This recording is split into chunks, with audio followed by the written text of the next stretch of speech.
10h12, vamos iniciar? Vamos lá.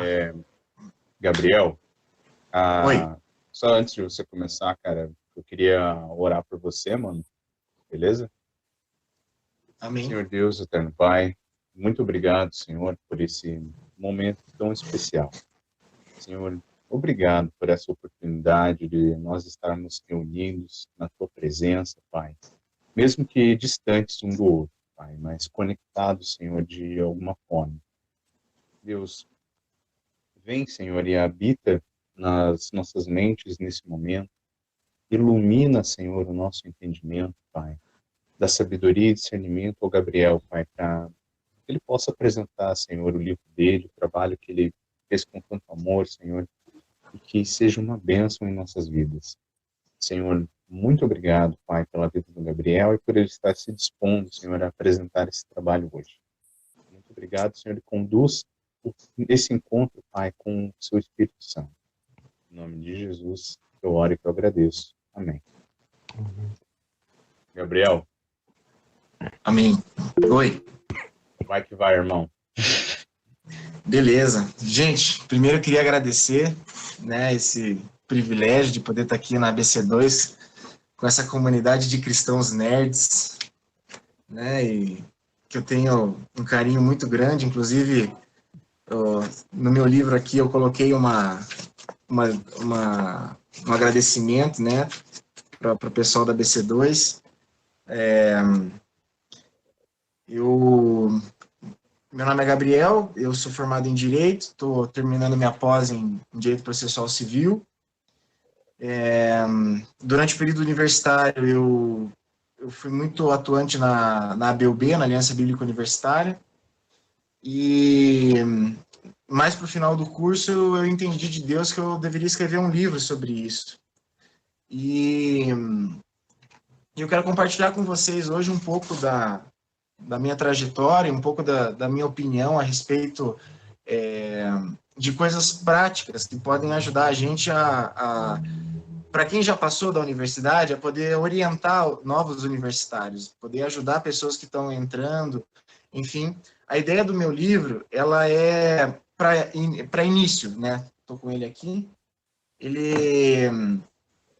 é para início da faculdade. Talvez a galera que mais para o final, que já tem um pouco mais de outros conhecimentos, enfim, talvez o livro soe muito básico, muito adolescente até. Mas a ideia era essa mesmo. Porque o que eu percebo é que a gente precisa já começar a trabalhar cada vez mais cedo com o pessoal, né? Se eu não me engano, até o William Lane Craig, o apologista, ele já está fazendo apologética para crianças, né? Então, quanto antes a gente conseguir trabalhar, a gente vai ter uma possibilidade de evitar com que muitos erros, que às vezes são erros bobos, que a gente acaba cometendo na universidade, não venham a ser perpetuados, né? Mas vamos lá. Qual o porquê de um manual para universitários? Acredito que a primeira coisa que a gente tem que deixar bem claro é que a gente tem que entender a época que nós estamos vivendo. Que nós estamos vivendo numa era hiper ou pós-moderna. Então, eu coloquei alguns pensadores aqui que, pelo menos, que eu pude ler um pouco, ou que me fazem compreender um pouquinho de como que é esse momento que nós estamos vivendo, né? Esse contexto. Por exemplo, tem uma frase de Hegel, eu não lembro se eu li nos livros do James Sire, ou em algum livro, ou se foi nos livros do Brian Walsh sobre cosmovisão, que tem uma frase de Hegel que a liberdade da subjetividade é o princípio da modernidade.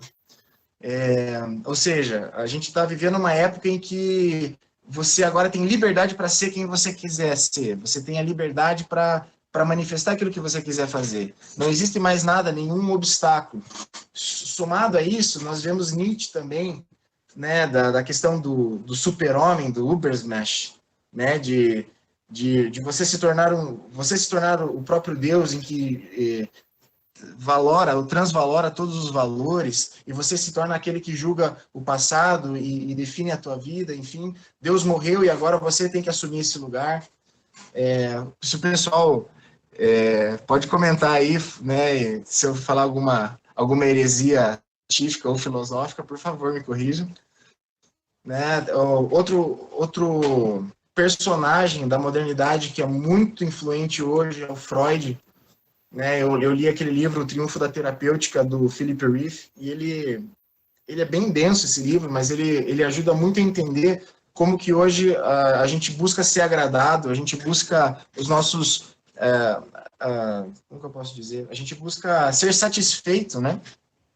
Daí não só para esses autores, mas também um autor, vamos dizer, mais capitalista, o Adam Smith, né?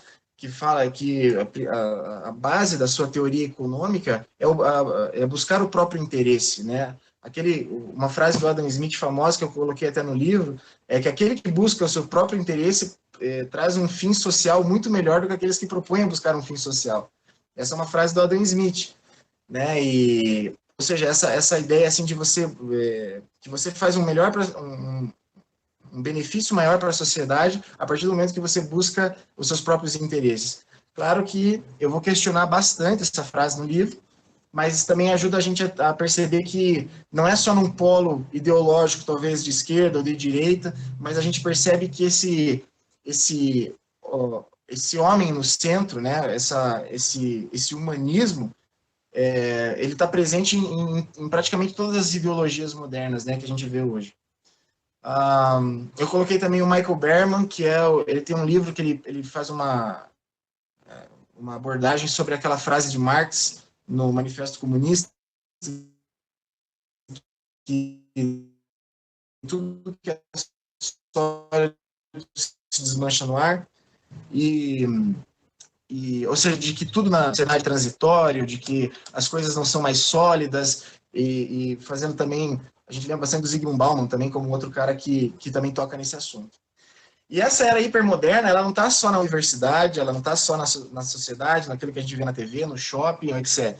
A gente também vê reflexos disso dentro da igreja. E eu quero falar disso com um pouco de temor, porque eu não estou aqui para falar mal da igreja, mas eu estou aqui para que a gente possa, em amor, entender que é um desafio que nós temos que enfrentar nas nossas igrejas locais. E isso não é só fruto de igrejas geralmente mais carismáticas ou pentecostais. Não, a gente vê, às vezes, muitas questões identitárias também, muitas questões de querer defender a minha ideia, a minha doutrina, de uma forma muito, muito agressiva, ou muito longe daquilo que é o evangelho também. Mas, por exemplo, essa era hipermoderna, romântica, sensível, afetiva, né? Ela se manifesta dentro da igreja também de uma forma muito forte com o anti-intelectualismo. E como que seria esse anti-intelectualismo? Aquele famoso texto bíblico que diz assim, que a letra mata, mas o espírito vivifica. Só que, claro que isso daí é um problema sério, porque se você for analisar realmente o contexto desse texto, é a letra da lei de Moisés em contraposto ao espírito da nova aliança que nós temos em Cristo Jesus. Então, não está falando do conhecimento epistemológico, não está falando do conhecimento científico, não está falando do conhecimento de humanidades, mas está falando da lei de Moisés, está falando das questões veterotestamentárias, né? Em contraponto com o aspecto mais saliente da graça que nós vemos no Novo Testamento, né? Então, assim, o anti-intelectualismo na igreja, ele vai, às vezes, criticar aquela pessoa que tem uma vocação, uma orientação mais voltada para questões lógicas, para questões doutrinárias, e também ela vai relativizar as esferas sociais, as esferas de soberania, que não tem a ver com a igreja. Então, por que a universidade? Por que você vai fazer uma universidade? Por que você não vai ficar no teu ministério? Não vai ser pastor? Não vai ser missionário, músico, artista? Não vai ficar trabalhando na igreja? Porque o mundo já é maligno mesmo. Então, por Por que você vai querer criar uma empresa? Por que você vai querer participar de um sindicato, ou de um partido político, ou de uma associação de ação social? Por que você vai querer fazer um negócio desse? Né? E às vezes a gente se depara com essas questões de como se a esfera da igreja fosse uma esfera mais importante do que as outras. E não. Na verdade, todas elas têm o mesmo valor diante de Deus. A diferença é que cada uma tem um propósito, tem uma vocação específica, tem uma direção diferente para um determinado objetivo. Né? Então, muitas pessoas, elas, por meio da sua vocação, elas vão estar mais ativas em outras esferas que não seja a igreja. Ou que essa esfera, muitas vezes, pode ser justamente a que vai ajudar a igreja a manifestar a sua missão, que é, enfim, os sacramentos, a pregação do evangelho, o discipulado, enfim, né, que são geralmente coisas atreladas à missão da igreja, né? Ou então, assim, o anti-intelectualismo também, ele tem uma característica, como eu falei, que muitas vezes despreza a doutrina, ou leitura, enfim, às vezes com um reflexo também de que o discipulado na igreja, às vezes, acaba sendo ou muito fraco, né, do tipo, por causa da ausência de doutrina, de conhecimento bíblico, né, ou conhecimento de aconselhamento pastoral, etc., ou, às vezes, acaba sendo muito impositivo e abusivo. Então, quando nós entendemos um pouco esse contexto que nós estamos vivendo, seja na sociedade ou na igreja, a gente já começa a ficar um pouco mais esperto e para saber como lidar com essas questões, né? Então, esse é um dos motivos pelo qual eu acho que a gente precisa de um livro, que seja um manual para universitários. O item 2 ali, passando mais para frente, é que a gente desconhece os próprios mecanismos e possibilidades que a universidade oferece. Eu peguei um organograma aqui da UFPR, mas se você quiser riscar o UFPR e colocar o nome da tua faculdade, fica à vontade, tá? Ou seja, a gente olha nesse organograma e a gente percebe que existem várias áreas, várias questões. Tem a pró-reitoria, tem a ouvidoria, tem não sei o quê, tem as áreas de pesquisa, extensão, tem... Às vezes, você pode descobrir, estudando com os mecanismos que a própria universidade tem, que às vezes tem um psicólogo que faz orientação vocacional na universidade. E você passa 5 anos na faculdade, 4 anos lá, e perde a oportunidade de, se talvez é uma universidade particular ou até mesmo uma pública, alguém que possa fazer isso, ou um serviço que a universidade oferece, para que você venha se conhecer melhor a respeito da tua vocação, a respeito da parte profissional, ou a respeito de projetos sociais que a universidade tem, em que você pode se juntar, participar. E eu entendo assim que a gente muitas vezes entende que a universidade ela é um mero trampolim para o mercado de trabalho. Então, assim, eu faço a minha faculdade, daí, beleza, eu consigo um emprego lá que eu ganho R$500 a mais. Daí, depois eu faço uma pós e isso me dá mais uns R$500 no meu salário, ou coisa do tipo. Não. Eu acho que a universidade ela é muito mais do que isso. Ela oferece muito mais possibilidades de você não só conhecer a Deus por meio de todas essas questões, mas como conhecer pessoas, conhecer projetos em que talvez você não conseguiria acessar essas pessoas se não fosse por meio desses quadradinhos aqui que estão aqui no organograma. E eu vejo assim como muitos jovens às vezes chegam a falar comigo depois, cara, li teu livro, ou coisa, e falei, puxa, como eu perdi possibilidades de me envolver na faculdade, de estar mais participativo, e eu não tenho experiências para contar. Né? Daí eu falo, você tem tanta experiência para contar, você escreveu um livro sobre isso, e eu vejo assim que uma das questões que me possibilitou ter bastante experiência na universidade foi estar profundamente engajado com aquilo que a universidade mesmo oferece para mim. Então, eu acredito que esse é um aspecto importante da gente estar trazendo para os universitários, que a gente precisa conhecer as ferramentas que nós temos para realizar a missão, né? E uma delas é conhecer a estrutura da universidade. O terceiro item que também me fez querer escrever o livro é que nós temos ótimos livros com foco apologético. Inclusive, o Cristão e a Universidade, o livro do Valmir Nascimento, que eu coloquei ali, foi um dos que mais me estimulou a escrever o meu. E eu acho que até gravei um vídeo no YouTube fazendo uma resenha sobre ele. E eu coloquei esses livros porque eles têm algumas dicas práticas também, eles falam bastante do contexto universitário, né, mesmo a introdução à cosmovisão cristã do Michael Gorin, mas esses livros eles são mais apologéticos, eles são mais teológicos ou filosóficos. É como se assim, esteja preparado para você dar respostas certas, né? E quando eu estava na faculdade, a gente, às vezes chega na faculdade, a gente encontra aquelas cartilhazinhas, assim, do coletivo de ação social, do coletivo de sexualidade tal, do coletivo não sei das quantas, e são cartilhas super simples, desde onde você vai encontrar os bares do lugar, os bares em volta, os lugares onde você vai tirar xerox, ou coisa, se bem que agora xerox, né, parece que é uma coisa meio ultrapassada, do século passado, né? Enquanto o pessoal vai voltando, né? O Gabriel falou, né, da igreja, da universidade, né, que não competem, né? Cada uma tem um espaço, né? E é sempre importante, às vezes, a gente separar o conceito de igreja que o Gabriel usou, que é a igreja instituição, de igreja corpo. Né? Sim.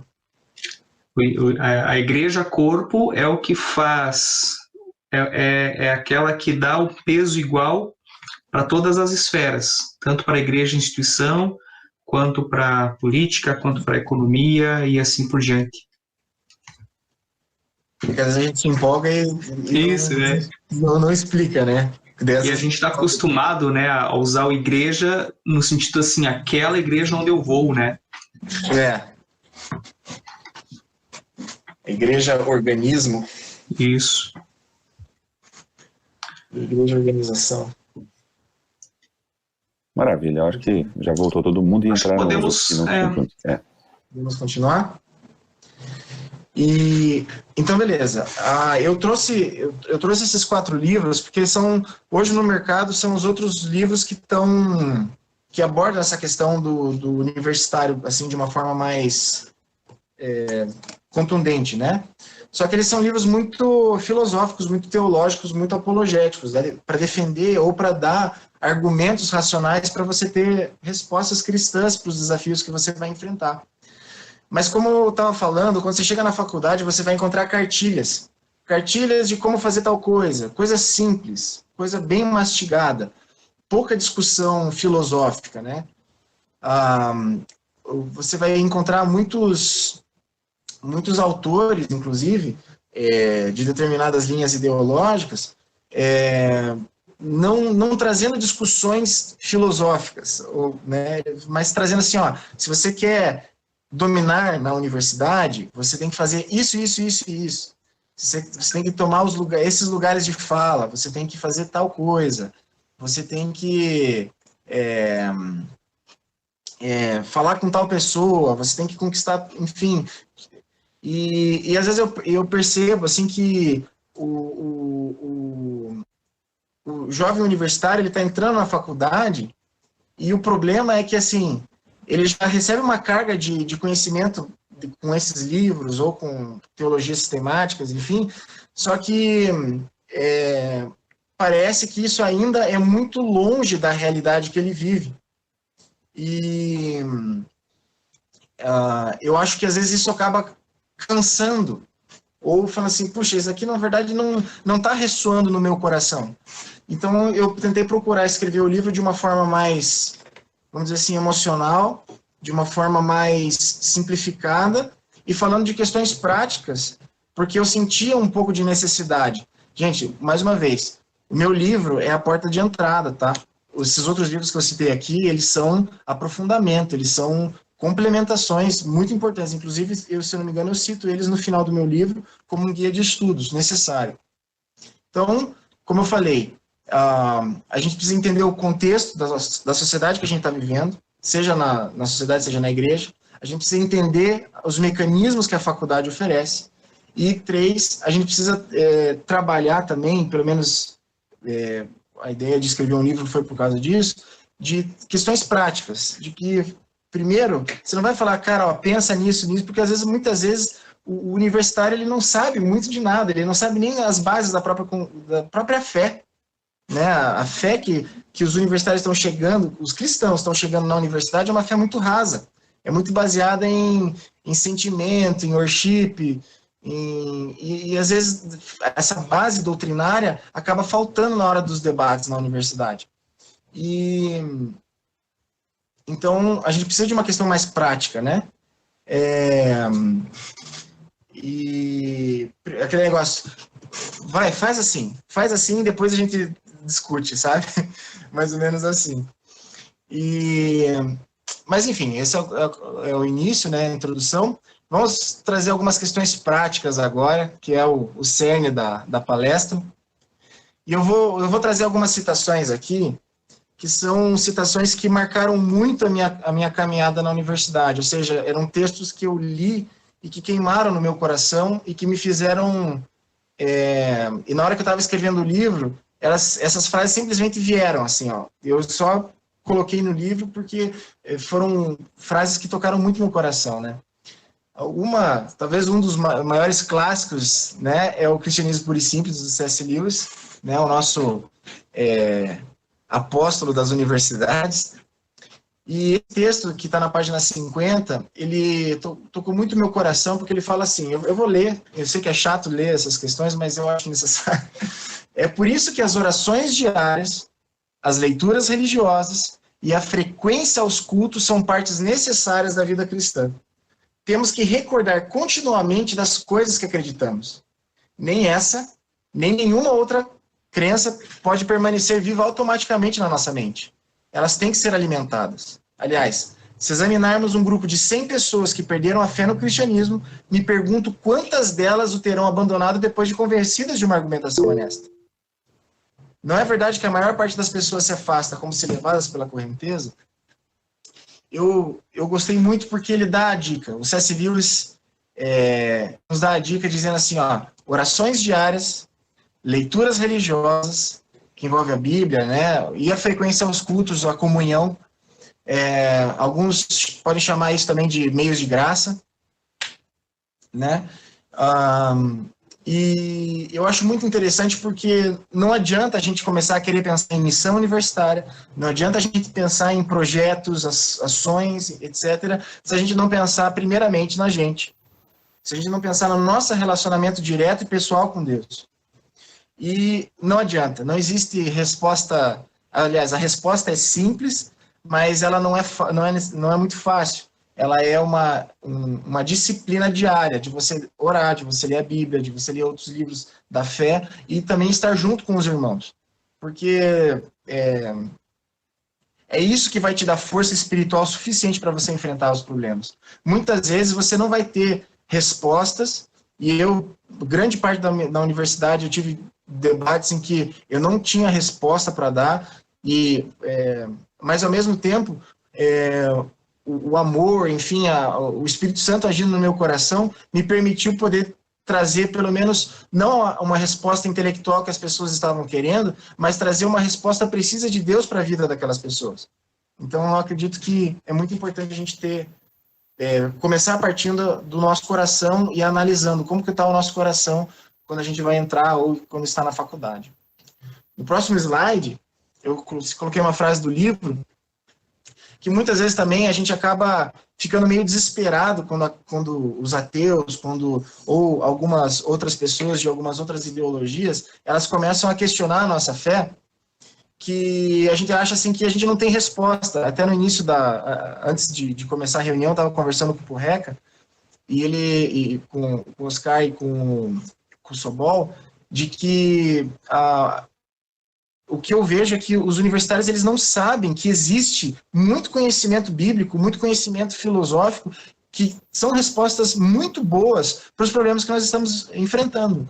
Então eu coloquei a citação assim, ó: não há questões teóricas que o cristianismo, com seus mais de 2000 anos, não possa responder. O problema é que não procuramos solucionar nossas dúvidas e ficamos satisfeitos com qualquer vídeo de 5 minutos do YouTube. Problemas complexos quase sempre geram respostas complexas. A nossa falta de fé não é fruto da ausência de boas respostas, mas da nossa preguiça em procurá-las. E boas respostas existem. Existem muitas respostas boas para problemas atuais que foram respondidos no ano 600, no ano 300, no ano 400 da era cristã. Existem questões que a gente pode encontrar na Reforma, a gente pode encontrar na Igreja Católica, a gente pode encontrar nos movimentos mais carismáticos ou pentecostais mais atuais, que são respostas interessantes para tentar responder aquilo que nós estamos passando.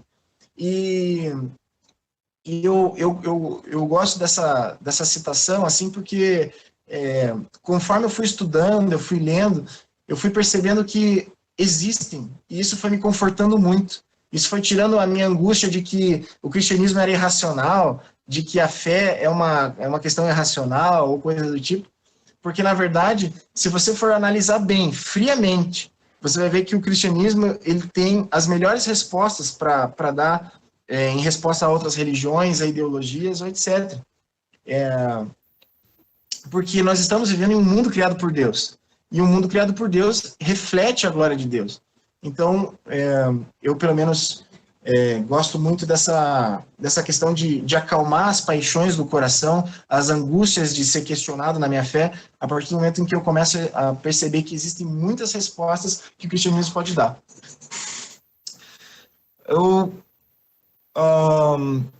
coloquei mais uma questão do aspecto pessoal, que foi uma característica do coração missionário, né?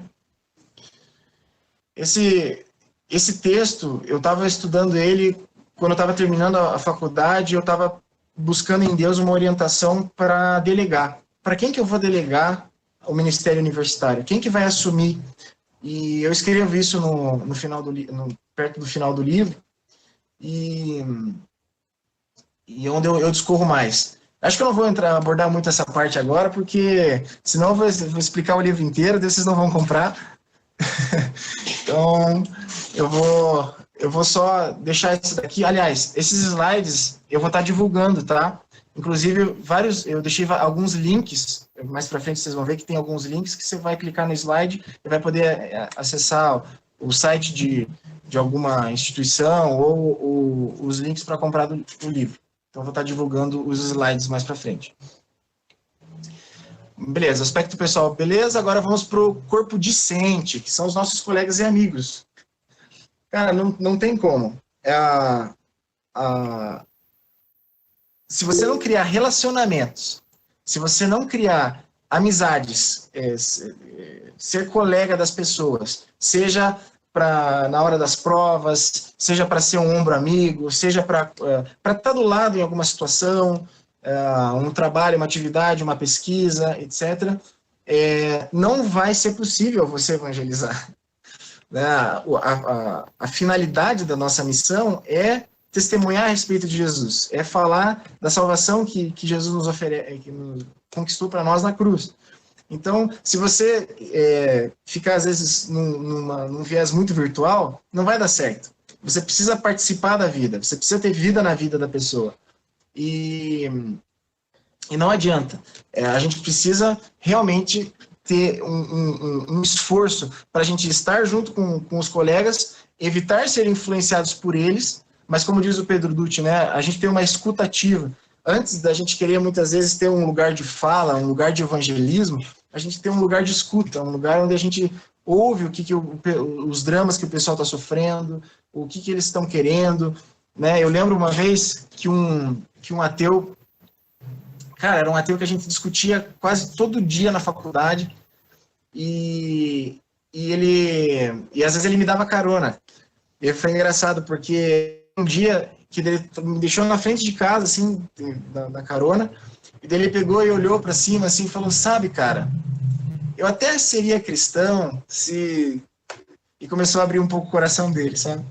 Aquele dia foi muito legal, porque mesmo depois da gente... apesar da gente discutir bastante, a gente era amigo, a gente participava das coisas juntos, a gente estudava aquelas revisões desesperadas da prova que acontece geralmente na cantina, né? A gente ficava ali estudando e conversando, etc., a ponto dele querer se abrir comigo.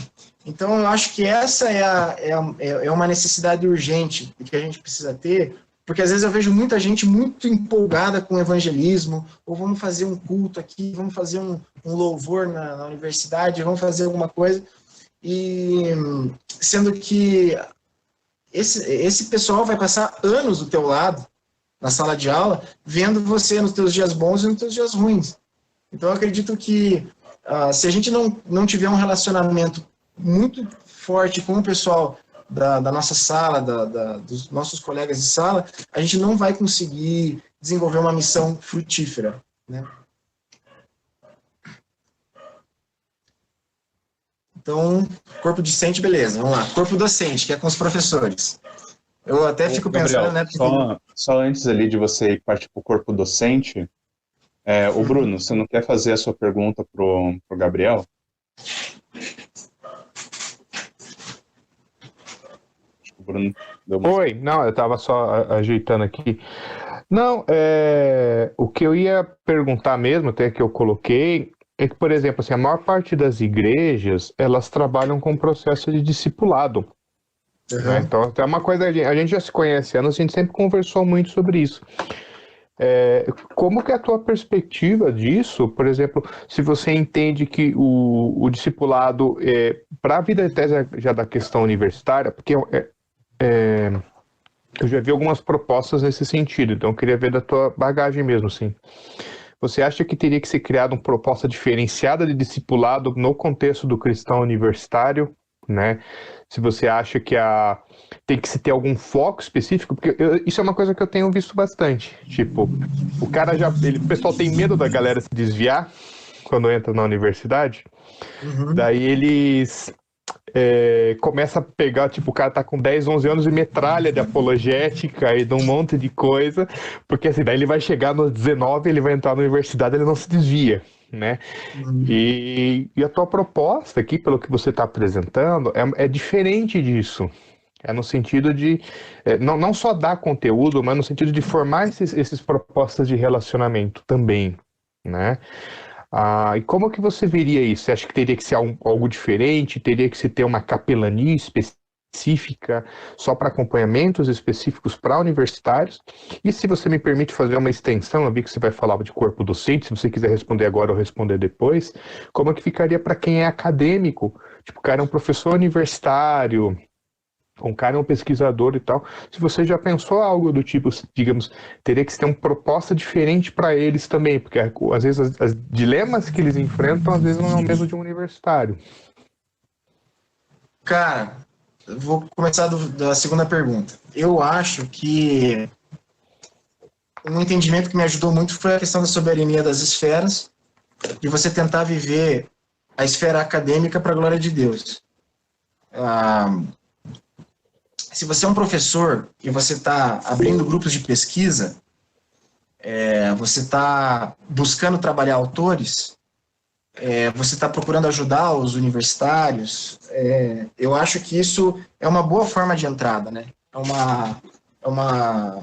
Porque, por exemplo, o meu orientador, ele tem uma ideologia, o meu orientador do meu TCC na faculdade, ele tinha uma ideologia bem diferente da minha.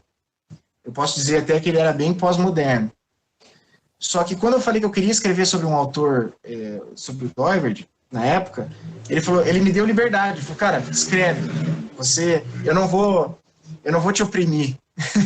eu não vou te impedir de você escrever por isso. Cara, eu vou ler, eu vou tentar me atualizar, eu vou tentar entender um pouco do contexto do que você está escrevendo e vou corrigir alguma coisa ou outra, vou te orientar, mas, cara, escreve aí. E cara, como isso foi gratificante, como isso foi legal, como eu me senti valorizado como estudante, eu me senti impulsionado para pesquisar, para ir mais a fundo. Então, eu acredito que a primeira questão é a gente viver com excelência, com qualidade, a esfera acadêmica, né? Então, porque a partir disso, a partir desse momento que você vai dissolvendo as estruturas de pecado, a antítese que está acontecendo dentro da universidade, dentro dos relacionamentos com os alunos ou com professores, o evangelismo ele vai ser um fato que vai acontecer, porque você vai estar dissolvendo os escudos das pessoas contrárias ao evangelho, né? Porque elas vão ver, elas vão olhar nas redes sociais, vão ver uma cruz ali, vão ver um grupo da igreja, vão ver uma postagem com um versículo, daí a pessoa vai ficar tipo, nossa, qual que é a pira desse cara? Né?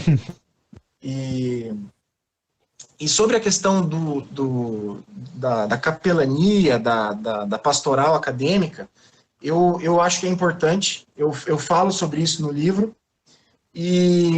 só que eu acho que é muitas frentes que a gente tem que trabalhar. Porque, por exemplo, às vezes você vai para uma cidade universitária e você vai ver lá 3 universidades, uma federal, uma estadual e algumas particulares lá. E daí você vai ver que na igreja dos caras daquela cidade, os caras têm uns 3, 4 missionários na África. E você fica assim, cara, qual que é a fita, entendeu? Tipo, então, tipo, beleza, não tem problema, mas pode ter missionários na África, não há problema nenhum, mas cadê os missionários que estão ali focados na universidade? Então, assim, são muitas coisas que a gente vai trazendo quando a gente pensa em pastoral acadêmica, que são bem problemáticas para a igreja local ou para o próprio universitário, né? Então, eu penso assim que é muito perigoso o missionário universitário começar a fazer discipulado com as pessoas que ele vai ganhando para Jesus na universidade. Porque eu acho que o universitário não tem muito esse papel. Por mais que ele possa ter dom pastoral, ou uma habilidade pastoral, de recursos humanos, etc., não é interessante. É interessante passar para os pastores. Porque é a função do pastor isso. Claro que enquanto está na transição, o missionário universitário ele vai cumprir esse papel. Ele vai aconselhar, vai pastorear, vai orar, vai ensinar a Bíblia, enfim, vai fazer reuniões, discipulados, etc. Mas o ideal é que isso seja transitório e passe direto para o pastor. Posso fazer um comentário, Gabriel?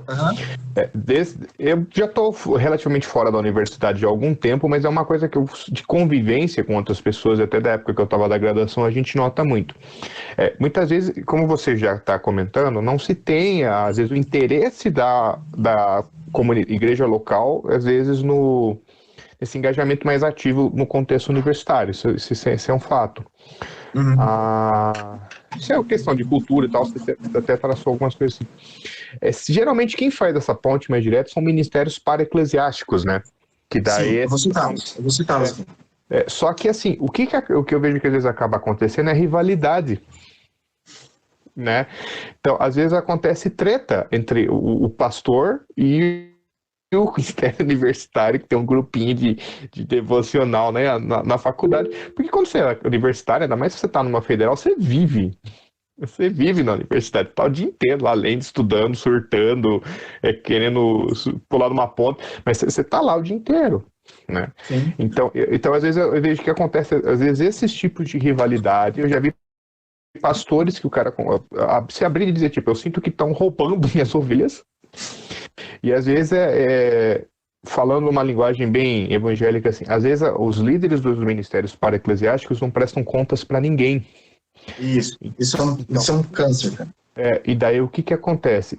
Vira realmente uma igreja paralela, só que daí, assim, a pessoa não tem, às vezes, nem uma formação adequada, nem um trabalho, ele não presta contas para uma comunidade, e eu já vi surgir problemas por causa disso, né? Assim, vira uma mini seita. Assim. É por isso, Bruno, que eu acho que essa filosofia da soberania das esferas é tão importante, cara. Porque eu vou falar mais pra frente, mas enfim, eu sou a favor de existirem vários grupos universitários numa faculdade. ABUB, CRU, enfim, Jesus na universidade, né? Jesus na UFPR, no PFPR, enfim. Eu sou a favor de que tenha um maior número de grupos, porque, querendo ou não, às vezes, cada grupo vai ter uma linguagem mais adequada para lidar com determinados tipos de identidades ou determinados tipos de de pessoas, né, na universidade. Mas, ao mesmo tempo, a soberania das esferas, entender que esses grupos universitários, eles têm uma missão, eles têm uma soberania de funções, de atos que eles realizam ali, mas eles não passam por cima da esfera da igreja. Uhum. Pode ser um braço da igreja, pode ser um apoio para a igreja, mas não vai competir com ela, entendeu? Só que, claro que isso daí é para quem leu um pouco sobre soberania das esferas, isso é para quem tem um pouco de conhecimento de cosmovisão. Porque, cara, por exemplo, eu lembro que na faculdade, às vezes, se convertia um cara, e o cara, ele tinha uma afinidade maior com movimentos mais tradicionais, assim, o cara era um cara mais frio, vamos dizer assim. E daí Tomava sorvete. O cara tomava sorvete, exato, teologicamente falando. E daí a gente, cara, passa lá, manda lá para igrejas históricas, passa para as igrejas tradicionais. Agora, chegava um cara que você sabia que precisaria de pelo menos, tá passando por uma questão mais pentecostal, mais carismática, daí chamava alguém lá do grupo que era da igreja ou que tinha um lugar mais perto da casa do cara, assim, cara, leva esse cara na igreja, lá na tua igreja, eu não preciso ter competição. O reino de Deus não é competição. Eu não preciso ficar assim, claro, que talvez grupos universitários que sejam relativos a uma denominação específica, talvez não vão olhar isso com bons olhos. Querendo ou não, o cara se converte e quer trazer para a igreja dele. Mas, de certa forma, eu entendo assim que a gente não pode ter esse viés de competição, mas que a gente tem que entender o que cada esfera, qual que é o cerne de cada esfera, para que a gente possa falar assim, eu vou fazer aqui, tipo, a igreja está querendo se meter nos negócios aqui, cara, não tem nada a ver. Sabe? Uhum. A gente aqui no grupo, mas o pastor lá quer fazer, um pastor lá de uma igreja quer fazer um negócio com o grupo aqui e fica com alguma coisa meio suspeita, sabe? E, tipo, cara, calma. Vai ser o grupo que vai tomar a decisão do que vai acontecer. E ao mesmo tempo que a gente espera também que o grupo universitário não se torne uma igrejinha, porque senão vai estar desvirtuando a sua esfera, enfim. Uhum. Então eu pelo menos, não sei se você conseguiu te responder. Uhum. Não, ficou claro. Mas voltando lá com a questão do professor, eu vou contar um testemunho que eu estava num grupo de pesquisa e a gente estava, era bem na época das eleições, assim, então estava muito forte essas discussões ideológicas, políticas, e a gente estava num grupo de estudo sobre ciência política, né? Então eu fiquei com o comunitarismo, daí tinha uns que ficaram com marxismo, outros com liberalismo, etc. E a gente estava participando das discussões ali, outros com feminismo, e eu ficava conversando muito com esse professor, e a gente ficou, assim, se aproximou bastante, e até o momento que daí eu comecei a trazer alguns autores evangélicos, né, para ele, David Coyce, Bob Gusward, que mais? Enfim, aquelas conversas sobre Charles Taylor e essas coisas, e ele tava muito, assim, e a gente começou a escrever o artigo, e etc. E depois que eu me formei, esse professor depois me convidou para tomar um café no escritório dele, de advocacia. E ele falou assim, Gabriel, falou assim que ficou muito feliz com os estudos e com as coisas, e ele falou assim, Gabriel, se você precisar de alguma coisa, ele praticamente me abriu uma possibilidade de trabalho, sabe? Então eu vejo assim que muitas vezes a gente olha o professor só como aquele cara que vai estar ensinando, ou como, tipo, tá lá só para nos servir intelectualmente, ou de nos servir informações para que a gente possa passar na prova, quando na verdade, quando a gente se relaciona com os professores, são justamente eles que abrem as portas para as revistas, especializadas, de artigos, publicações, eles que nos permitem, às vezes, entrar em eventos em que estão pessoas importantes lá, e que a gente pode...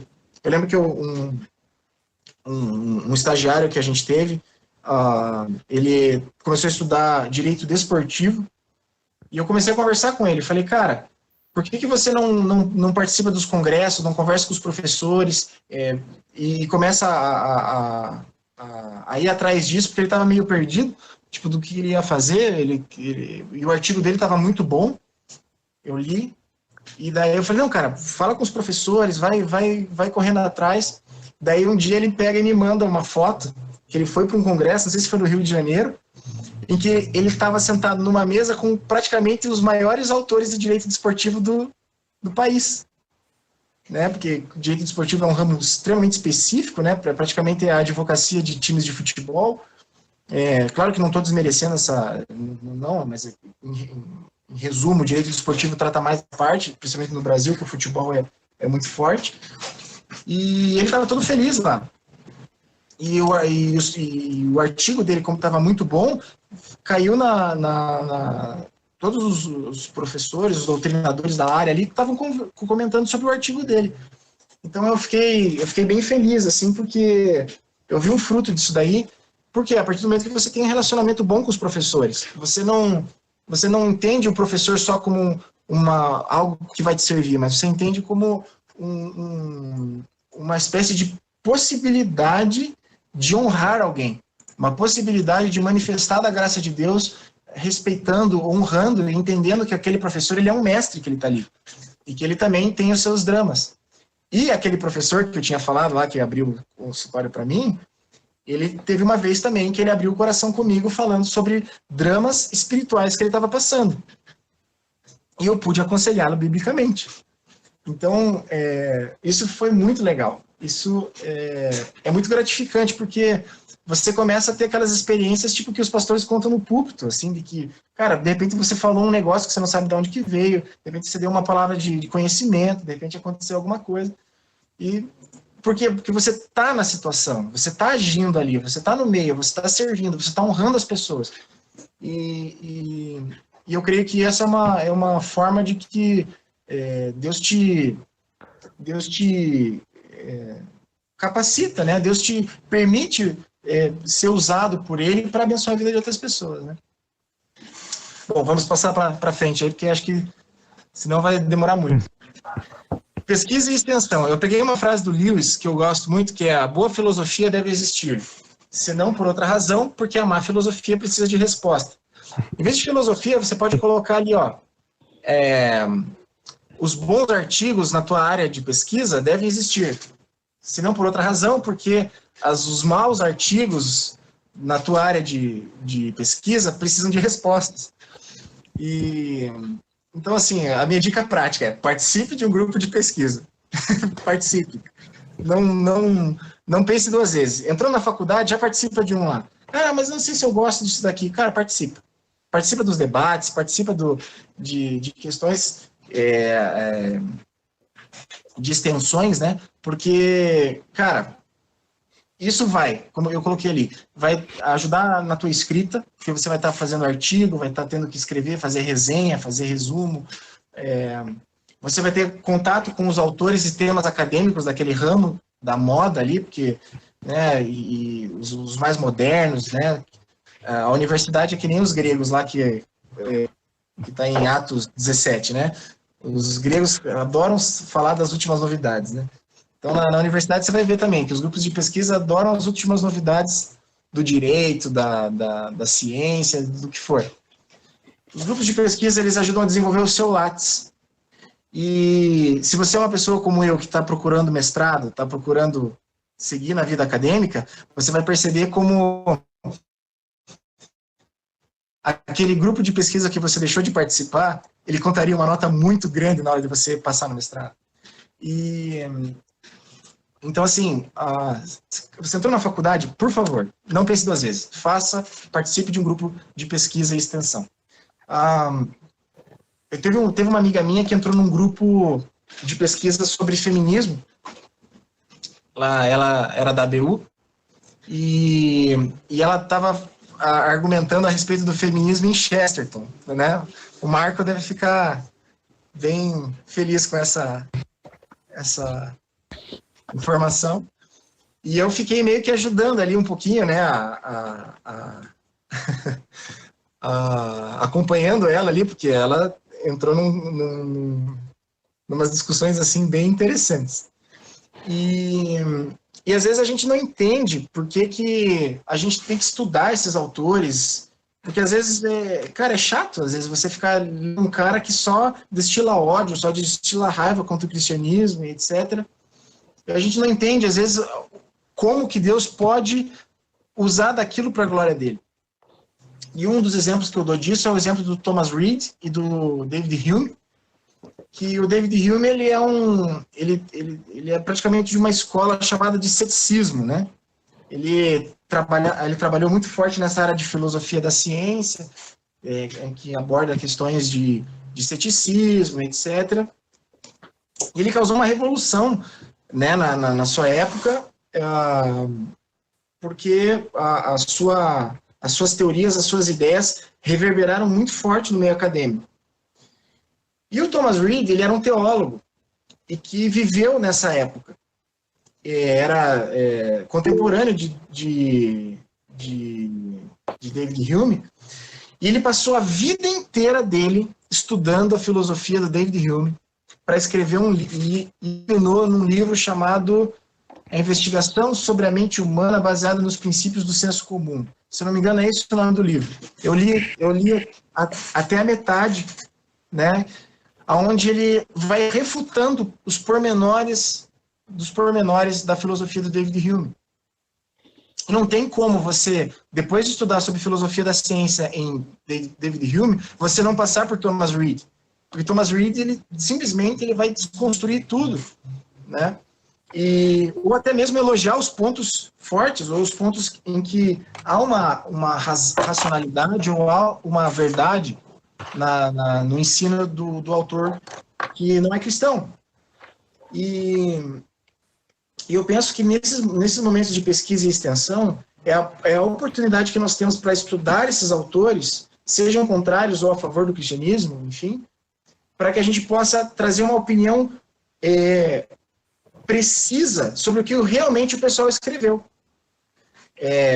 Eu confesso para vocês que eu fico muito chateado, eu não sou marxista, de forma alguma, mas eu fico muito chateado como os evangélicos tratam o marxismo. Porque como que eu posso dizer? É um espantalho, entendeu? O pessoal está atacando um espantalho que não tem, às vezes, nenhuma razão de ser. E às vezes você vê o pessoal que está criticando o marxismo agindo da mesma forma que, quando você lê no livro, era o que os marxistas queriam que acontecesse. Só que os caras estão chamando, às vezes, de conservadorismo. E eu fico angustiado com isso, porque eu falo, cara, se Deus nos chamou para falar da verdade, se Deus nos chamou para sermos fiéis, a gente tem que falar aquilo que os autores falaram. A gente não tem que colocar palavra na boca deles que não são deles, né? Então, e ao mesmo tempo, quando eu começo a falar com um marxista, falando aquilo que realmente Marx falou, ele se abre para mim. Ele permite dialogar comigo. Ele não vai ficar tipo assim, nossa, lá veio lá o Gabriel Coxinha, ficar atacando um monte de espantalho e se pagar de conservador, mas falando um monte de asneira que é totalmente mentira com base naquilo que a gente leu nos próprios autores, né?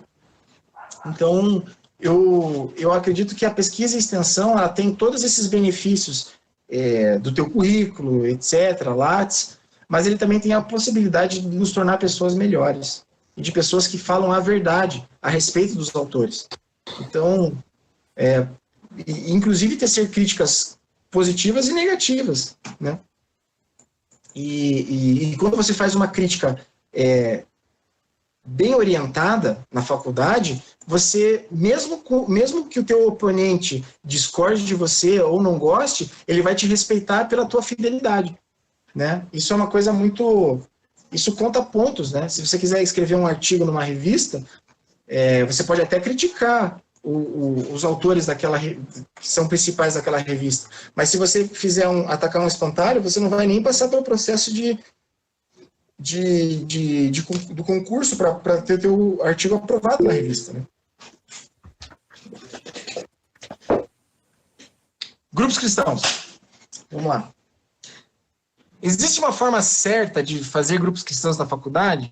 Eu coloquei a foto de 2013, né? Essa era a gente em 2013 aí. O Marco vai ver ali a Gabizinha, lá da Metodista, né? A Amanda, pessoal das antigas aí. E a minha resposta é que não existe uma forma certa de fazer grupos cristãos. Aquilo que a gente começou a conversar ali, Bruno. Porque quando vamos pegar um missionário que vai lá para a África. Ele geralmente ele abre um campinho de futebol, ele abre uma escola, né? E daí o pessoal vai vindo, ele vai ensinando e nessa ele vai pregando o evangelho, vai ajudando o social, e assim o evangelho, o reino de Deus vai sendo manifestado naquela cidade, naquela região. Na universidade não é nem um pouco diferente. Você vai ter que saber lidar com as demandas da universidade.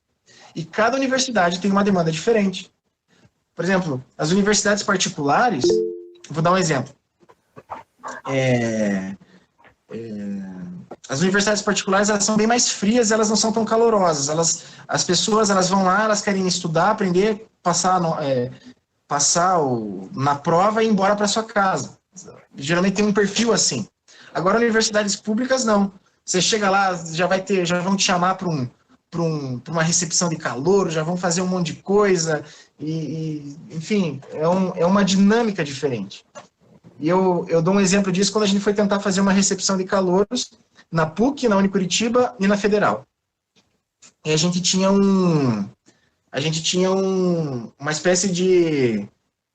sabe aqueles quadros, tipo de postagem do Instagram ou do Facebook, que você tira uma foto dentro, tipo, segura assim, e tira foto, enfim, era uma das estratégias que a gente usou. Cara, sem brincadeira, na Unicuritiba foi um fiasco, porque todo mundo passava assim, tipo, com uma cara de, nossa, quem são esses malas? Que porcaria é essa? Na PUC foi mais bem receptivo, na PUC funcionou melhor, o pessoal era mais caloroso, e na Federal, não preciso dizer, né, que era daí o pessoal dava foto, se abraçava, etc. Então, assim, uma mesma estratégia em 3 universidades de Curitiba diferentes e com resultados diferentes. Então, não existe forma certa. Existe o quê? Existe o missionário universitário que vai analisar o contexto do seu campo missionário e vai procurar medidas mais adequadas para aquele campo. Né? E como que a gente pode criar um grupo? A primeira coisa é que a gente tem que confiar na soberania de Deus, né? Os presbiterianos já estão pulando de alegria aí, né? Estão dizendo um glória a Deus, bem alto. Mas cara, como que eu comecei? Enfim, eu sou alto, né? Eu tenho quase 2 metros de altura e eu usava camisa de banda evangélica. Eu andava assim com camisas que tinham lemas cristãos, e daí eu andava assim, de peito aberto na faculdade, e daí eu via que alguém dava um sorriso ali. Mas tipo, não aquele sorriso de deboche que geralmente os outros dão, mas um outdoor ambulante. E daí o pessoal dava uma risadinha, eu falei, você é crente, né? Ele, sim, eu sou crente. Qual igreja? Eu sou da Assembleia. Eu falei, você sabe que a gente tem um grupo de oração aí? A gente vai se reunir para orar. Quer participar? Ah, que legal, que legal. De repente, quando você ia ver, já tinha um grupo como dessa foto. Já tinha uma galera que era só composta de crente. Né? E também, questão de fazer divulgação, eu fiz muita panfletagem na frente da faculdade para convidar para as reuniões, vinha muita gente. E a partir disso, você vai vendo qual que é, como eu falei, você vai vendo qual que é a forma mais adequada de você lidar no seu campo universitário. Né? Mas, no próximo slide, se você já quer procurar outras pessoas,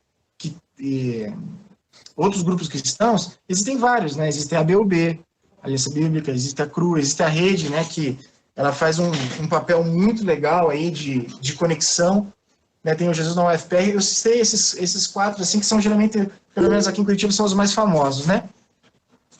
E eu, inclusive, no slide, se você clicar, vai direto o link para o site deles, né?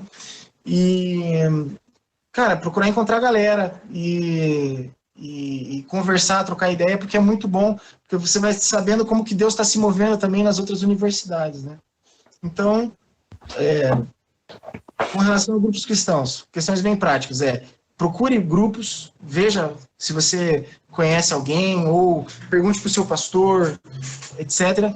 Mas não fique preso a isso, porque muitas vezes você pode iniciar algo novo, um movimento novo, ou você tem uma direção específica para aquele lugar, que não vai ser muito parecido com os grupos que já tem.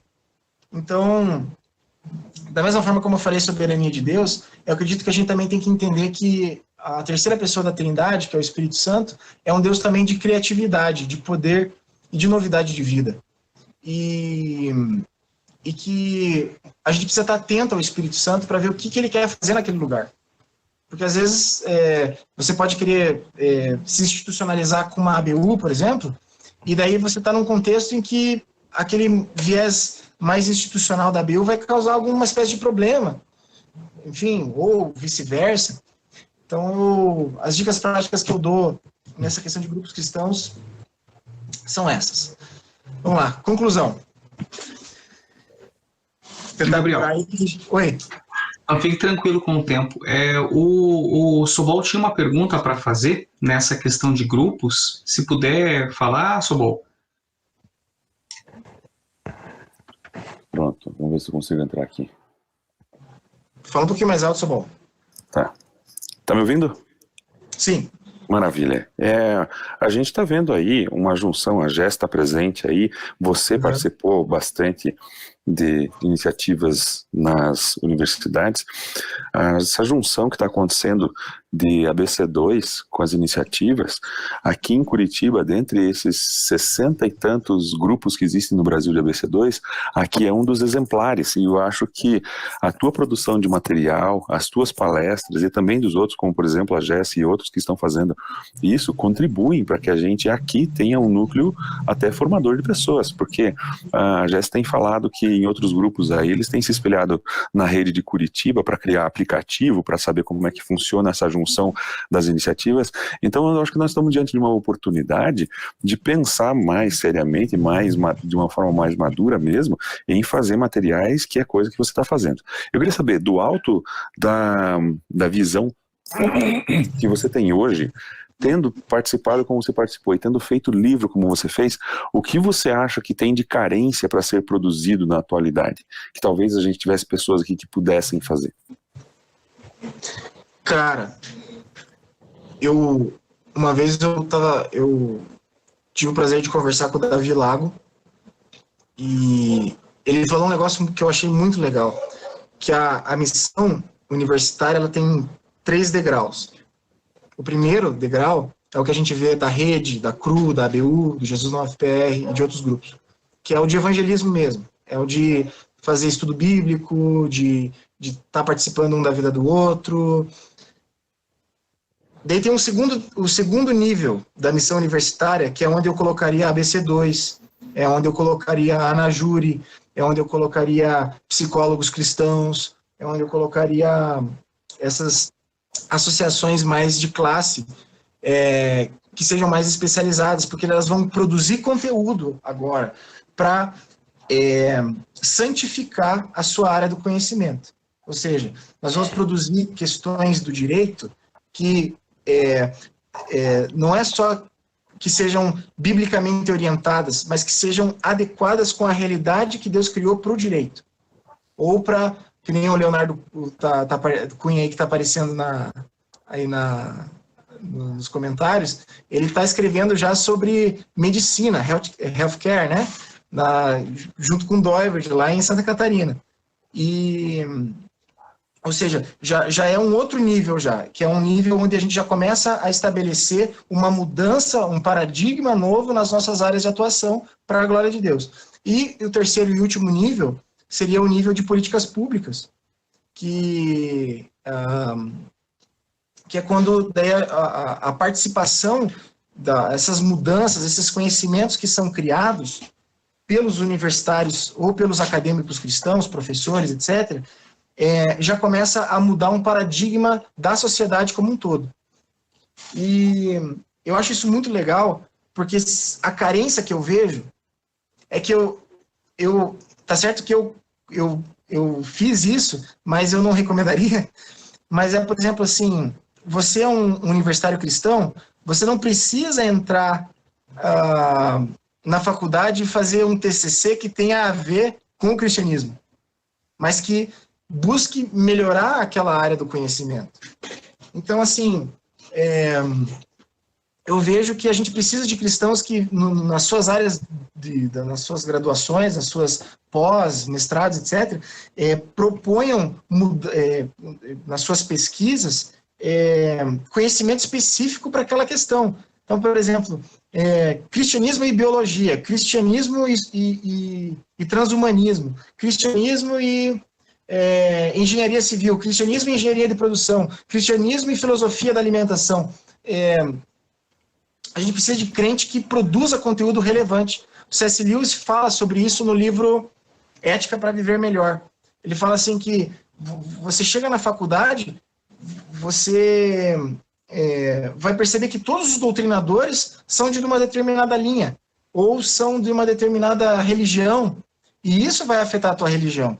Agora, imagine se um cara chega na faculdade e, de repente, os melhores livros da área são escritos por cristãos. Né? A ABC2 já faz já está fazendo esse nível 2, né? Tem aquele, acho que Filosofia da Tecnologia, que é um dos livros da ABC2, que já tem esse propósito de ser um livro de... como que fala? Um livro de leitura, bibliografia recomendada do curso. Então, eu entendo assim que a necessidade que a gente tem é de que os universitários produzam conhecimento nas suas áreas, para a glória de Deus. Outra questão é essa questão do diálogo e da conexão entre a ABC2, porque a ABC2 hoje, ela serve como uma espécie de orientação para os grupos universitários, né? Ela é o próximo degrau. Tem a CRU, tem a ABU. A ABC2, ela já é o próximo degrau, né? Então, de pessoas mais experientes, mais maduras, que podem, inclusive, ser conselheiros, orientadores de questões acadêmicas e de fé na universidade. Que, às vezes, o pastor na igreja, ele não vai ter essa noção. Muitas vezes, eu já conversei com pastores e expus algumas coisas da faculdade, assim, e eles ficavam olhando para mim, tipo, cara, o que você está falando? Tipo, nunca vi esse troço. Já tive conversas assim que os pastores ficaram tipo, nossa, como assim? E então eu tentando responder a sua pergunta, Sobol, eu entendo que essas são algumas questões urgentes aí, né? De produção de conhecimento e de conexões. Porque eu acredito que quando a gente não tem conexões e amigos ou pessoas que possam nos ajudar nesses períodos, a gente fica muito suscetível a ser influenciado pelas pessoas que estão ao nosso redor. O Leonardo, Gabriel, fez uma pergunta associada ao que você estava falando, perguntando assim, como você acha que está a situação atual do terceiro degrau? Falta muito para a gente chegar lá? Mais ou menos nessa linha a pergunta dele. Olha, cara, eu vou falar pelo que eu conheço da ANAJUR e outros órgãos, né? Então, cara, existe muita coisa acontecendo, mas ainda é insuficiente. Claro que a ideia aqui entraria numa questão e tal, e tentar não ser muito polêmico, mas eu vejo que existem várias questões acontecendo e evoluindo na discussão legislativa, enfim, nas mudanças de paradigma jurídico aí, mas a gente precisa de pessoas que, por exemplo, a gente sabe, eu vou falar um negócio que não é segredo para ninguém, mas, por exemplo, a gente sabe que o Conselho Regional Federal de Psicologia está praticamente tomado por uma ideologia. E por que a gente não encontra uma júri cristã de psicologias, de psicólogos, sabe? Por que a gente não encontra na engenharia civil uma associação de cristãos na engenharia que vai lutar por direitos da galera de engenharia, com conhecimento técnico da área? E porque, por exemplo, se você tem uma associação, eu vou dizer um negócio, por exemplo,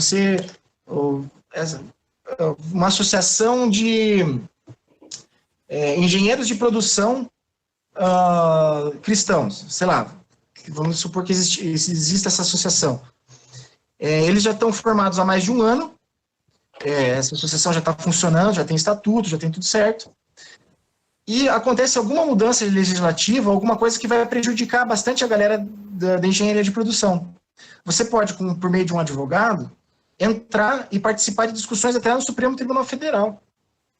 Só que muita gente não se liga da possibilidade que, por exemplo, conselhos municipais da juventude aqui na cidade de Curitiba.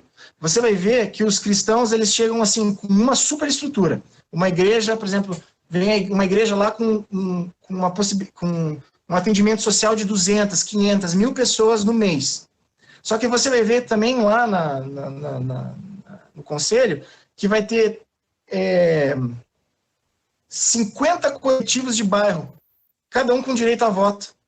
E daí, aquela igreja que faz uma ação social com 1.000 pessoas não entra dentro das questões do Conselho Municipal porque ela só tem um voto. Então, daí eu fico pensando assim, cara, a nossa participação como organizações da sociedade civil é muito fraca. E para que a gente possa mudar, e respondendo essa pergunta do Leonardo, a gente precisa criar essas associações, a gente precisa criar esses órgãos para que a gente possa estar entrando na esfera pública e promovendo mudança, né? Cara, só que aí que tá, como eu falei, geralmente quando os crentes entram, eles têm um voto com uma estrutura gigantesca, enquanto eles têm uma associação extremamente, muitas vezes só para fumar maconha, desculpa a sinceridade, mas que tem direito a voto. Vários votos lá, e daí os projetos que realmente vão abençoar a cidade, que realmente vão causar uma mudança política verdadeira na cidade, não acontece. Então, eu entendo que para esse terceiro degrau acontecer, a gente precisa do engajamento nas organizações da sociedade civil, do terceiro setor, como a ABC2, como a Anajure, como entidades de classe, de cristãos que estejam engajados com essas pautas, né? Essa que é a política no seu nível mais verdadeiro, né? Política partidária, enfim, é outra coisa, mas política mesmo, a administração e a governança da polis, cuidado da polis, né? Enfim. Maravilha. Maravilha. Seguimos? Daí, concluindo, a redenção da universidade. Cara, eu acho muito... Eu fico um pouco orgulhoso com isso, né? Mas, cara, eu escrevi isso daqui chorando, sabe? E é muito legal, assim, ver que às vezes as pessoas mandam, o Marco tirou print dessa citação e enfim, ver as pessoas sendo tocadas por essa citação, porque a grande verdade é que a gente, às vezes, se empolga com a missão universitária e a gente acaba ficando muito preso a projetos, a ações, etc., até mudanças sociais, enfim. Mas a gente tem que entender que o fim da missão é Cristo. O fim da missão é fazer Jesus conhecido. E para que a gente possa fazer Jesus conhecido para algumas determinadas classes de pessoas, não vai ser possível se você não falar a língua delas, se você não entrar no mundinho delas, se você não entrar no cosmos dela, no universo dela, se você não entrar na cosmovisão dela. Por isso que a gente precisa de cristãos de esquerda, por isso que a gente precisa de cristãos de direita, por isso que a gente precisa de cristãos psicanalistas, cristãos engenheiros, cristãos juristas, porque quem que vai alcançar, né? Quem que vai conseguir falar do evangelho numa língua que essas pessoas entendam, né? E eu acredito que a universidade é o lugar que te prepara para isso. É o lugar que te prepara para que você possa ter a linguagem adequada para tocar o coração das pessoas que nunca seriam tocadas de uma outra forma. E então eu coloquei essa citação, que baseado... porque o livro inteiro é uma brincadeira com a palavra cosmos, né? De que Deus amou o mundo, Deus amou o cosmos de tal maneira, e cosmos, cosmovisão, mundo, universo, universidade, enfim, está tudo interligado. E daí, meio que comentando João 3,16, se Deus enviou seu Filho Jesus ao nosso mundo para nos mostrar que a salvação só pode ser encontrada fora desse mundo, em quais mundos devemos entrar para encontrar o coração das pessoas? O nosso dever é entrar nos universos que as pessoas criaram para si mesmas e resgatá-las de lá. Podemos chamar de bolha ou mundinho esse lugar onde a pessoa vive, ou podemos chamar de algo mais elaborado, como ideologia, filosofia de vida ou cosmovisão.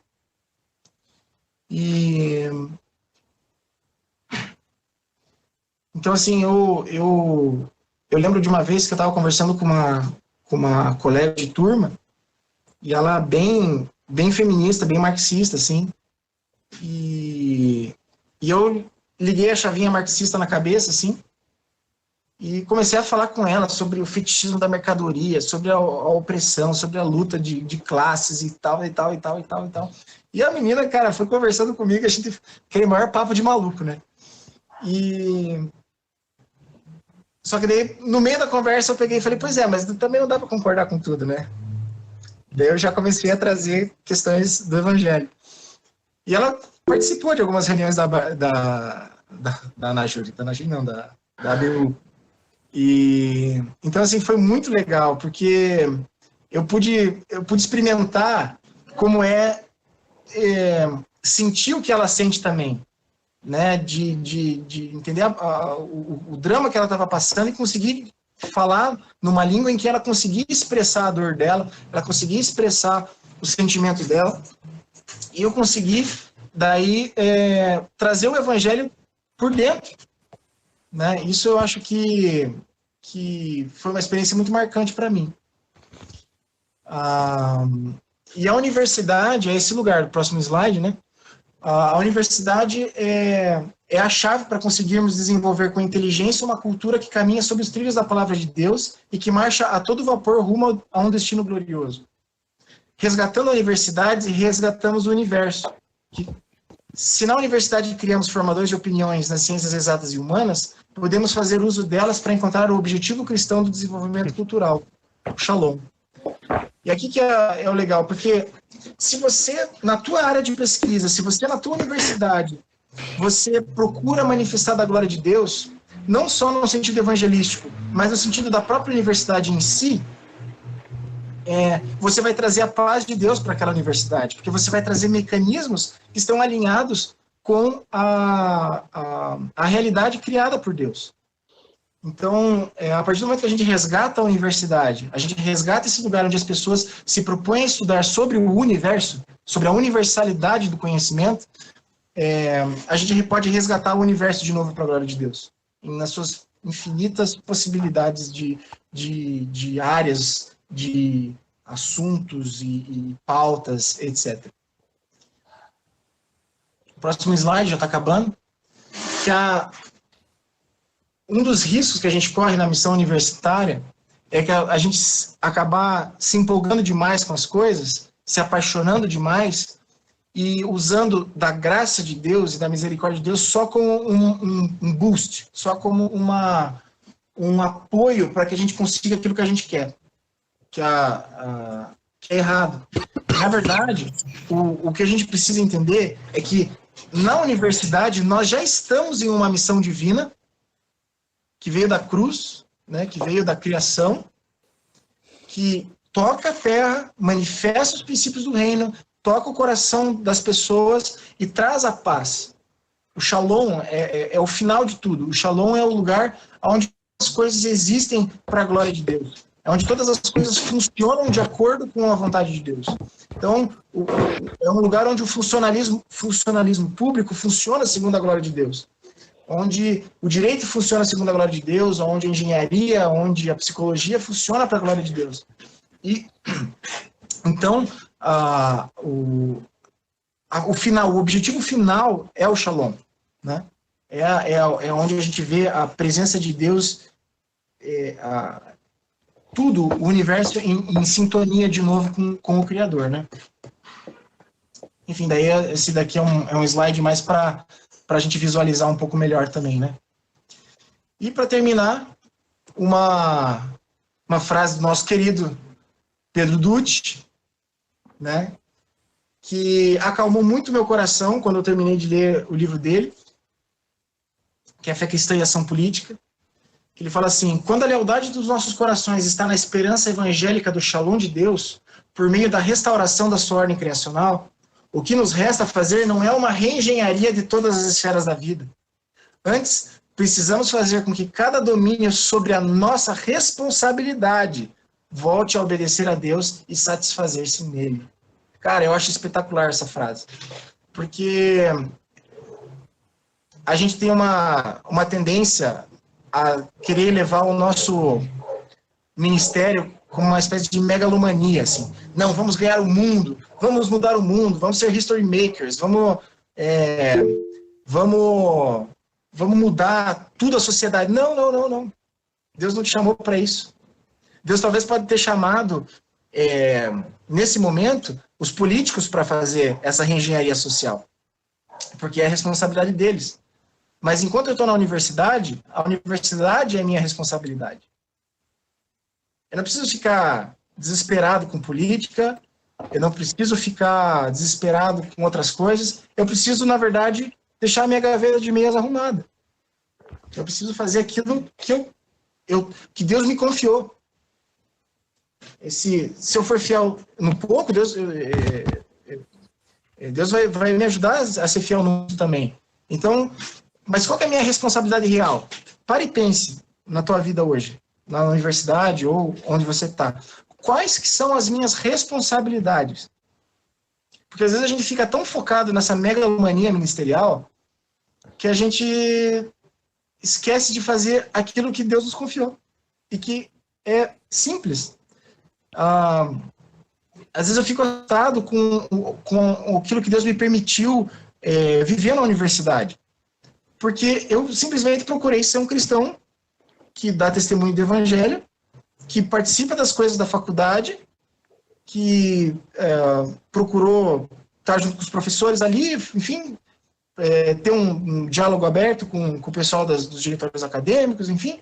Eu resolvi viver a universidade para a glória de Deus naquele período, e de repente eu vi muito mais coisas acontecerem e sem mesmo eu ter participado, ou até mesmo colher coisas na minha vida que foram outras pessoas que plantaram.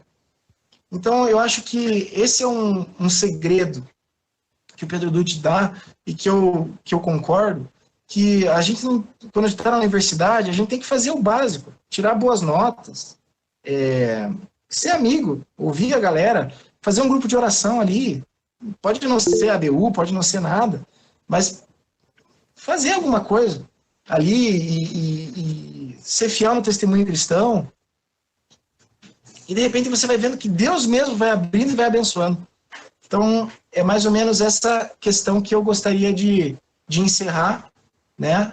Agradecer a vocês e... Opa, obrigado. Vim receber aqui um chazinho. Glória a Deus. E no slide que eu vou estar mandando no grupo, acho que o Oscar pode mandar no grupo lá, que eu não tenho aqui onde eu estou, que daí vai ter o link aqui do Ministério Pão Diário e da Amazon, se você quiser comprar, mas eu recomendo comprar pelo Ministério Pão Diário porque é melhor lá e é mais barato. Cara, sensacional, Gabriel. Maravilhoso mesmo, cara. Impressionante, cara, como você conseguiu articular tantos temas, tantos autores relevantes, cara, e ainda trazer isso de uma forma compilada, fácil de se entender e que dá pra gente perceber pelo que você apresentou aí, cara, que é um manual mesmo, cara, para um universitário aí que tá... A GS falando para comprar no Pão Diário. Então, e olha só, cara, e ainda tem opções de compra aí, né? Então tá fácil adquirir esse material. Cara, que sensacional, Gabriel. Glória a Deus. Cara, que Deus abençoe muito a sua vida, cara. Muito obrigado mesmo, cara, por você ter se disponibilizado, cara, e ter feito essa apresentação.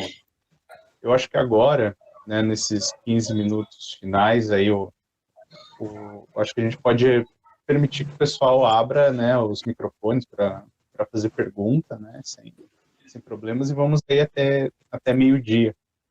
A Vitória já se inscreveu ali para ser a primeira. Vitória, manda. Gente, deixa eu só colocar um comentário. Liberem os microfones, mas cuidem só porque às vezes fica chiado de fundo, ou a pessoa às vezes fica respirando dentro do microfone, só para não atrapalhar quando a outra pessoa está fazendo a conversa, tá bom? Acho que abre o microfone na hora que for falar e fecha depois, né? Isso. Só queria dizer também que, além do Porreca, o Nixon, né, o marido da Vicky, foram pessoas que estiveram muito perto, né, e que viveram muitas coisas em conjunto que, inclusive, claro que eu não citei diretamente, mas que podem ler alguma coisa do livro e falar assim, cara, eu estava lá. Obrigado. Ai, o que eu queria te falar, a gente está com um livro aqui. Chegou essa semana, então pelo menos eu consegui ler até a metade, mas assim, coisas que eu queria dizer que eu achei muito positivas no livro é que traz bastante experiências pessoais e especialmente na universidade brasileira. Então, se for ler um livro de um gringo, não adianta, o sistema universitário ele é muito diferente. Então, é claro que a gente pode traduzir livros americanos e tal, mas nosso sistema é muito diferente. E é muito legal que então, esse é um dos pontos que eu gostei muito, traz experiências pessoais, mas elas são pontuais, sabe? Então, tu coloca bem no meio de assuntos teóricos.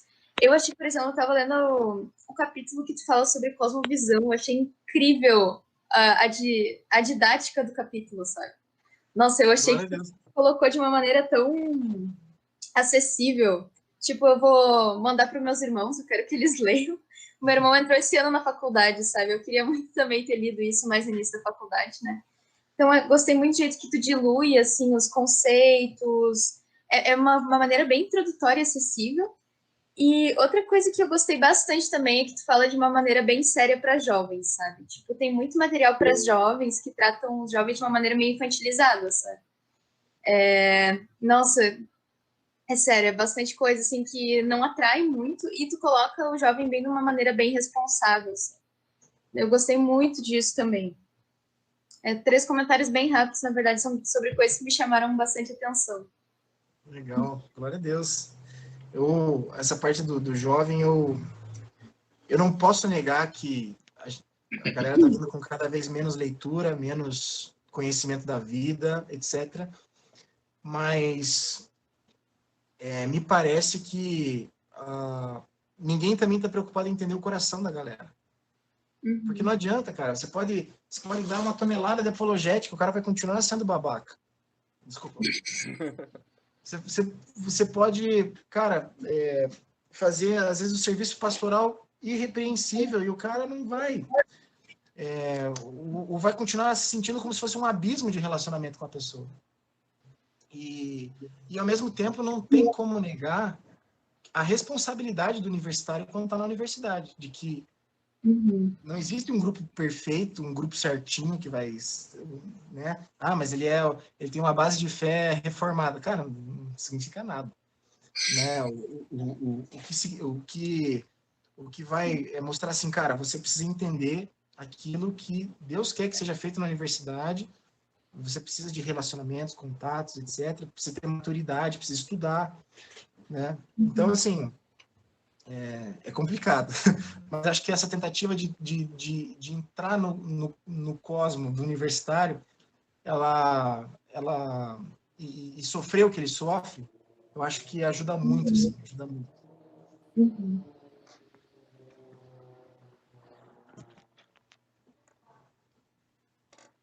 Mas obrigado pelos comentários, viu? Mais alguma questão, Vitória, que você queira aproveitar para falar com ele? Acho que o Sobral Não, queria falar. seriam esses pontos mesmo. O Marco Chiodi pediu para falar também, que ele falou que queria entrar na fila, e o Daniel Sobol. Tá. Posso falar? Marco? Manda lá, Naruto. Estão me escutando? Alô? Sim. Estão me escutando? Beleza. Tô. Gente, então, eu queria só falar da experiência que eu tive com esse livro aqui, porque quando saiu a pré-venda eu comprei, né? E nós tratamos na nossa escola bíblica, na nossa igreja lá, durante 5 aulas, sobre esse manual. Até eu já falei com o Gabriel dos frutos que tivemos, né? Então, primeiramente, né, a gente, com o capítulo de cosmovisão do Gabriel, a gente conseguiu criar em alguns jovens da nossa igreja essa questão de observar ali os pressupostos que estão norteando o pensamento das pessoas.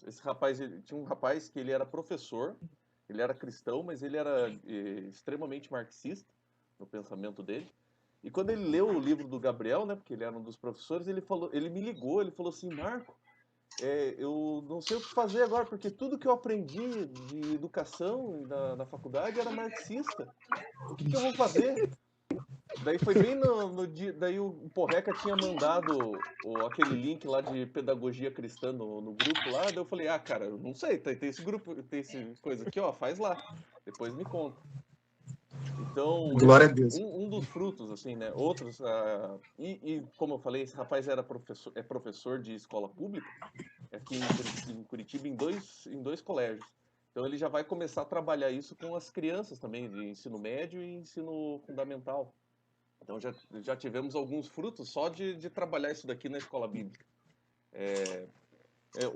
E cara, foi muito difícil colocar isso na cabeça do rapaz. Fazia anos que eu estava tentando fazer isso com ele. Teve tanto que os jovens da 6ª região aqui da Igreja Metodista fizeram uma vez uma live só para explicar sobre cosmovisão, e ele simplesmente fez assim: ó, não serve para nada. Foi exatamente isso. Eu falei assim: gente, eu queria que vocês assistissem esse troço aqui, vai ser legal. E ele: isso daí não serve para nada. Cara, então foi um dos frutos que a gente usou. Foi 5 aulas, assim, foi bem legal, viu? Obrigado, viu, Gabriel, pela tua contribuição aqui, ó.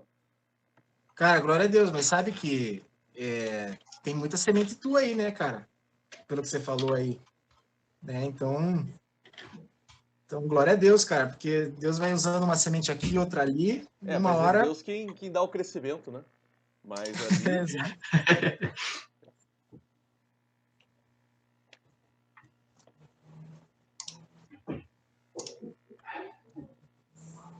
Sim, então vou tirar. Sobol? Ô, Gabriel, parabéns pelo livro, cara, que bênção. Você nos provoca a sair para ação, né? E uma das ações que eu vejo que a gente pode fazer meio de imediato, ou que já estão acontecendo, são os estudos sobre cristianismo e cultura, né? Tem vários livros aí que a Jess está lendo, o Nixon também está lendo. Eu tenho vários na estante parados aqui que eu queria que tivesse na mão de alguém para ler, certo? E talvez, quem sabe, a gente pudesse montar um grupo de estudos sobre isso, e o que eu acho que seria extraordinário. Eu gostei demais de ver que você terminou de falar, a galera já foi ligando a câmera assim, entusiasmado de mostrar a cara e talvez de querer interagir. Eu fiz aquela pergunta para você, né? A gente está aí como ABC2 e gosta de ficar estudando, se encontrando, mas tem coisas para serem feitas, a gente está fazendo algumas, e eu perguntei para você, o que a gente pode fazer a mais, né?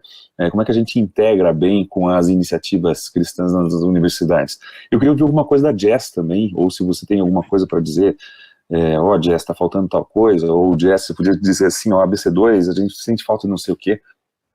Eu acho que é bom a Jess começar falando, porque eu tô meio por fora, né, por causa da OAB, não tô acompanhando muito como está o movimento universitário agora, mas a Jess tá por dentro aí. vou falar um pouco do que está acontecendo na universidade. Então, realmente, tudo que você falou no livro é excelente, porque os universitários, eles realmente estão mergulhados numa cosmovisão nada cristã, qualquer outra coisa mesmo, menos cristã. Então, é complicado eles não terem essa informação tão essencial a respeito de tudo que eles estão estudando. Então, a cultura, tudo que está sendo transmitido na cultura, arte, música, poesia, escultura, é tão dentro dessa cosmovisão nada cristã, que qualquer coisa que as pessoas tenham acesso, não tem algo que tem uma essência ou algo que é para glorificar Deus. Em nenhum momento, né? Na verdade, é muito mais voltado para aquilo que está no coração pecaminoso do homem. Então, é muito interessante isso, quando eu vejo, e a gente fez até ações voltadas para as artes e para a cultura atual, é interessante ver todos os cristãos apresentando tudo aquilo de artístico que existe dentro do coração deles. Mostrando que realmente a cultura pode sim revelar e ser para a glória de Deus, revelar o reino e ser para a glória de Deus, em diferentes aspectos. É só porque a gente está muito mergulhado dentro de cosmovisão mundana, pecaminosa, de um nível tão profundo e tão satânico, eu diria, que a gente não consegue glorificar a Deus com nada das artes, né? Nada do que existe dentro da cultura. Consegue se a gente, como cristão, eu glorifico a Deus com o que eu estou pintando, com o que eu estou escrevendo, com a poesia, com a escultura que eu fiz. Nos bate-papos dentro dos grupos universitários, eu tenho visto muito isso, eles se levantando, artistas se levantando para falar, não, a arte sim glorifica o nome de Deus, nossa cultura, existe histórias, existe contos, existe todo um arcabouço que é para glorificar o nome de Deus, que não está sendo glorificado. Então, eu acho sensacional a gente poder falar sobre cultura, sobre mostrar como o evangelho, sim, pode estar ali. Ele só foi ocupado por um inimigo para realmente trazer escuridão para toda a cultura e para toda a arte. Creio, sim, que a gente pode, como grupo cristão da ciência, levar esse outro lado, falar, gente, existe outro lado, existe luz, sim, em tudo aquilo que é produzido no cinema, em tudo que é produzido em todos os aspectos da cultura. Vocês conseguem imaginar quanta coisa, quanta arte, tanta coisa que só a minha área de literatura não dá conta para ter pessoas falando sobre, porque a gente não precisa falar descaradamente Jesus, isso e aquilo, não. Nós, como filhos de Deus, nós manifestamos o nosso Deus daquilo que nós estamos fazendo.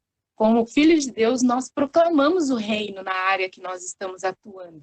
Então, é só isso que precisa, de cristãos bem posicionados para falar de Cristo na área em que eles estão. A minha é a literatura.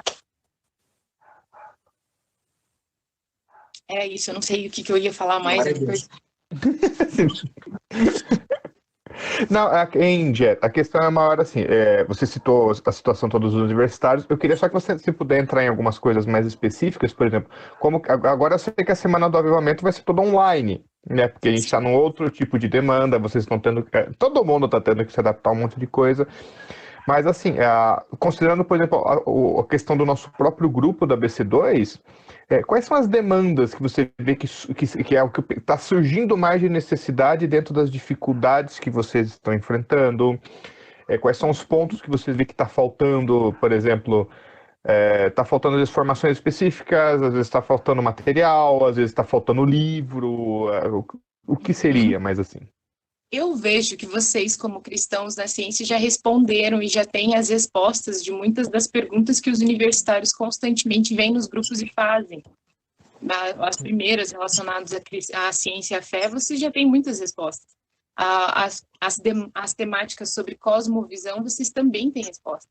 Agora, dentro de cultura mesmo, dentro da área bem humana de produção artística, não existe muita resposta. Fica um pouco mais longe, talvez porque as pessoas não queiram conversar sobre arte. Mas, dentro de toda a área científica, eu vejo que vocês têm resposta. As pessoas só não sabem, tem esse detalhe. Em vários bate-papos com os grupos, eles não sabiam da ciência e fé. Eu falava, gente, tá de brincadeira, né? E daí a gente começou a compartilhar mais, né? Nos bate-papos com as lideranças de Curitiba, de universitários, eles realmente tinham pouco acesso ou sabiam pouco do que os cristãos da ciência fazem e produzem de conteúdo. Isso seria essencial que a gente pudesse compartilhar mais, né? Olha, já tem isso, já tem a resposta para isso, tá? Mas realmente, como o próprio Sobol falou sobre cultura, realmente cultura e arte é uma coisa que o pessoal tem medo de falar. Eu até comentei com o pessoal aqui antes da gente dar início à nossa reunião. Eu tô mais ativo no Twitter ultimamente, eu tô descobrindo como é que funciona aquele negócio lá. E eu fiz uma postagem, eu vi uma postagem esses tempos. Eu sempre gostei de literatura, para dizer O Reca tá se aventurando no Twitter, hein? Aquele monte de ódio. Eu tô em Babel lá. Eu descobri, o pessoal tava surpreso de ver que Jane Austen, que é uma escritora inglesa famosa, era crente, era cristã. E assim, você lê os livros da Jane Austen, ela não vai pregar no livro, mas o livro é muito cristão, assim, né? E daí eu vi o pessoal meio nossa, ela é crente e tal. Eu falei, cara, eu vou fazer uma postagem. Eu fiz uma lista, assim, tipo uns 30 autores, assim. Tem muito autor de literatura amado, assim, no universo, que é tudo cristão. Eles estavam ali falando, eles estavam exprimindo até algumas experiências pessoais. Aí você fala, querido... Exato! Não, daí eu postei. Cara, teve 2.500 curtidas. Tipo, em 2 dias. Eu fiquei, como assim? E o pessoal impressionado, por exemplo, que Dostoiévski era cristão. E Dostoiévski escreveu um livro bem zoado, né, sobre o universo da fé, mas ele é cristão. Não, mas assim, o cara quase prega no livro dele. Então eu vejo que realmente existe, sim, me dá uma impressão também que, por exemplo, dentro do empreendimento científico, a gente tem mais clareza de pressupostos, né? E às vezes dentro do universo mais artístico, isso é mais implícito. Então, por exemplo, na literatura, não necessariamente você vai ficar pregando, né? Mas você às vezes vai representar uma cosmovisão, você vai apresentar virtudes, você vai apresentar de uma forma, tipo, encenada, num drama. E eu vejo que às vezes a gente como cristão, como a gente é muito povo da palavra, acostumado a pregar, a gente tem dificuldade nesse tipo de aspecto, sabe? Tipo, como apresentar de uma forma que não é direta, assim, é mais implícita às vezes. Sim, é porque justamente você vai discutir o significado daquilo. Ah, mas você quis dizer isso, então? Eu falo, eu tô falando sobre Cristo. Eu tô falando mesmo sobre Deus, mas não dessa forma que você está acostumado. Então, acho que é isso que talvez a igreja durante muito tempo... Né? Agora eu estou falando na instituição... começou a levar e a considerar as artes, né, algo como útil. Vocês gostaram, né, de ver que dá para falar de visualização dentro do grupo aqui, da cultura. A gente tem que perceber o que está sendo produzido e com que cosmovisão está sendo produzido. Porque dentro do ambiente acadêmico, eu produzo muito conteúdo dentro da área de literatura, que é acadêmico, que eu tenho que discutir, que eu tenho que fazer análise, e tenho que entender a análise do discurso daquele livro, compreender o papel histórico daquele negócio, e isso também é ciência. E, por vezes, realmente, ele não é falado, porque está sendo ocupado pela grande maioria de pessoas que não têm essa mesma cosmovisão cristã. Então, eles vão olhar e vão falar, não, isso aí não tem nada a ver, nada de Cristo tem aí, está falando sobre a revolução dos escravos, não sei o quê, e a gente nunca fala de Cristo e da revelação de Deus ali naquele livro. Não tem só o C.S. Lewis que fala sobre.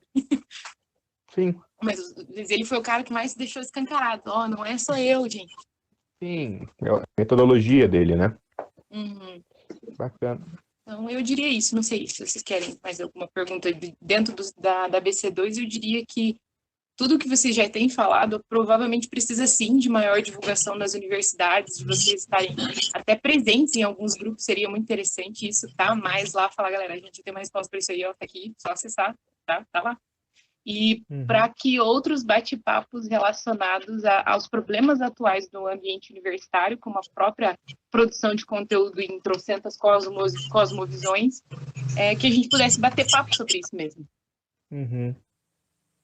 Interessante, dá para pensar. Mais alguém quer fazer algum comentário, dar alguma fala para o Gabriel? Não? Opa, alguém deu uma resposta ali. É do Leonardo Cunha. Leonardo, você quer fazer a pergunta direto?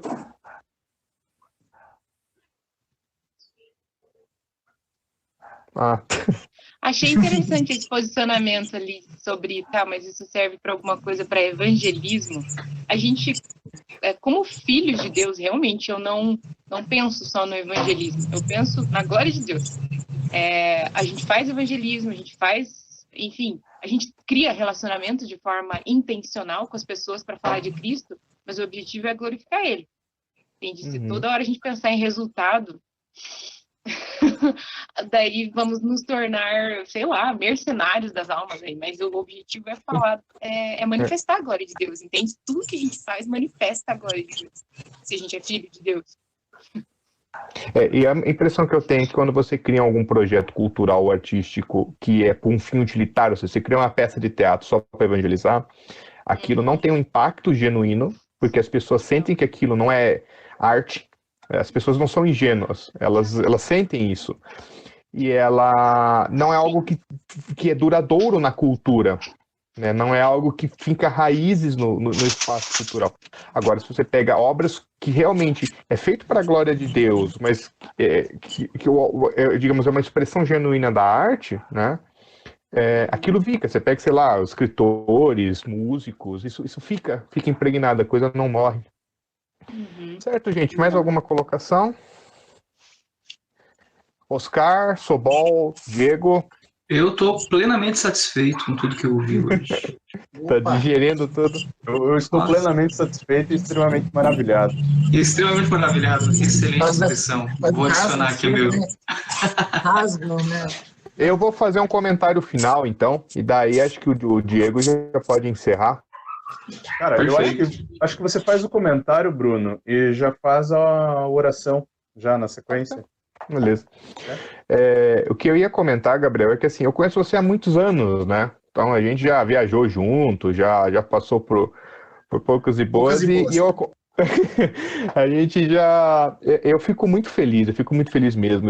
Eu agradeço muito a Deus pela tua amizade, eu agradeço muito a Deus pelo que eu vi Deus fazer na tua vida, pelo homem que você se tornou, pela pessoa que você se tornou, por ver coisas que você comentava que você sonhava há muitos anos atrás, hoje estarem acontecendo. É interessante observar que elas aconteceram da forma que você não imaginava que elas iam acontecer, mas elas aconteceram, né?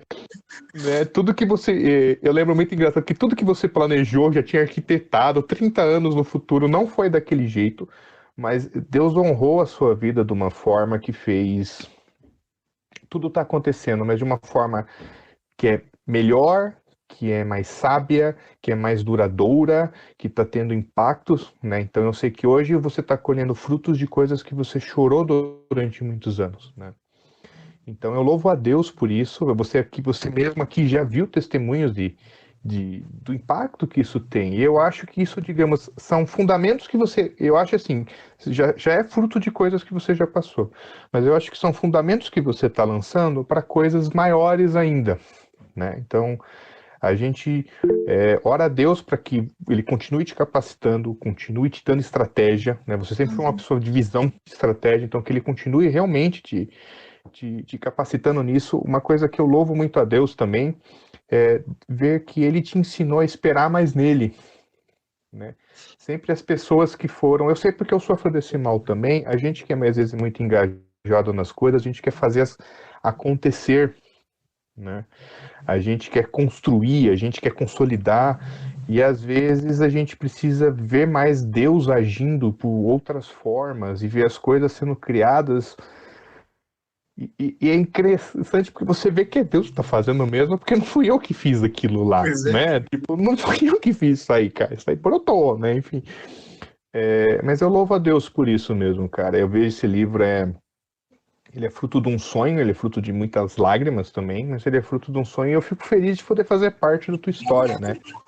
E conte com o nosso carinho como grupo, nosso carinho como irmãos em Cristo. Estamos aí para ajudar você quando sair o MOOC 2, tá? Opa! O MOOC 2 voltar... Já tá iniciado já.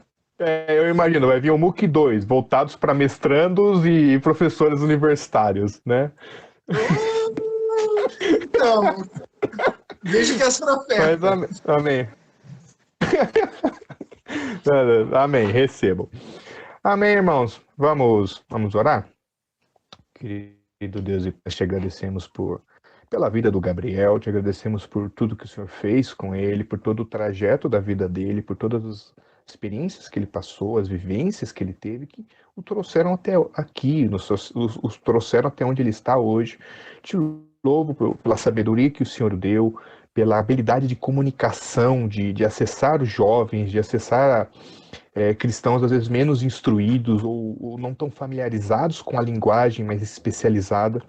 Te louvo porque o Senhor deu essa sabedoria para ele e que o Senhor continue usando, continue o capacitando, continue dando a ele visão, dando a ele a estratégia, ensinando ele a esperar no Senhor, ensinando ele a depender do Senhor, ensinando ele a fazer tudo para a tua honra e para a tua glória, Pai, no nome de Jesus. Ser conosco, ser com ele, Pai, abençoando o resto desse final de semana, o resto desse dia, dando paz e concedendo da tua graça, Senhor, no nome de Jesus. Amém. Amém, amém. Maravilha de manhã, hein? Pois é, começamos o sábado bem. Excelente. Nossa, sensacional demais, hein? Agradecer aí pro Reca. Pô, cara, assim a gente fica emocionado, né, cara? Mas. Eu vi que você tava segurando lá. Chora, mano, chora. Chora. Mas, cara, você sabe, o que você citou é verdade, cara. A gente passou por umas poucas e boas aí. E ver esse fruto de uma forma totalmente diferente daquilo que a gente tinha pensado e sequer imaginado é uma prova que Deus existe, né? E não só que ele existe, mas que ele se preocupa com a gente e cuida da gente, né? Então, e que, cara, isso pode ser possível para qualquer um, cara. Qualquer um que queira, se disponha a fazer, a correr atrás.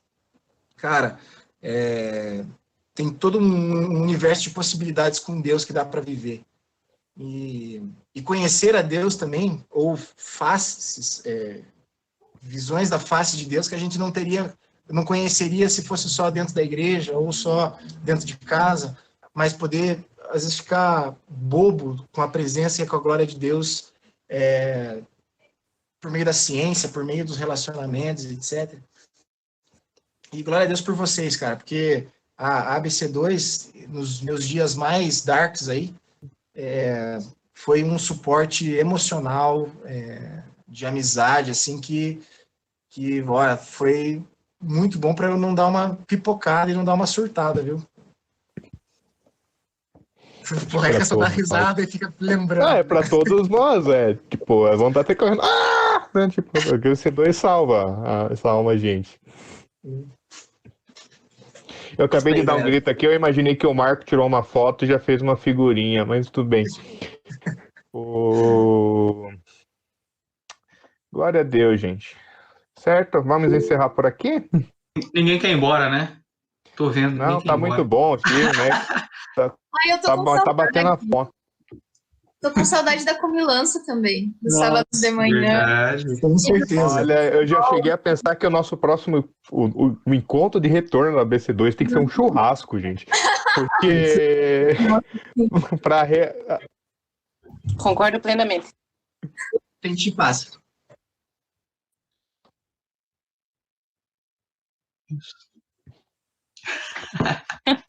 Sim, isso é para despertar o desejo no outro, né, Marco?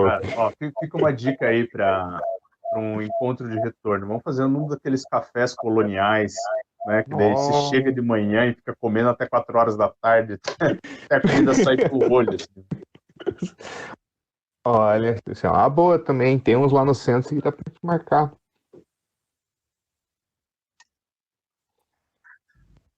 Opa. Gente, bom dia para vocês. Muito obrigado, Gabriel. Obrigado, pessoal. Até a próxima. Obrigado. Deus abençoe. Obrigado. Tchau. Valeu, abraço. Tchau, gente.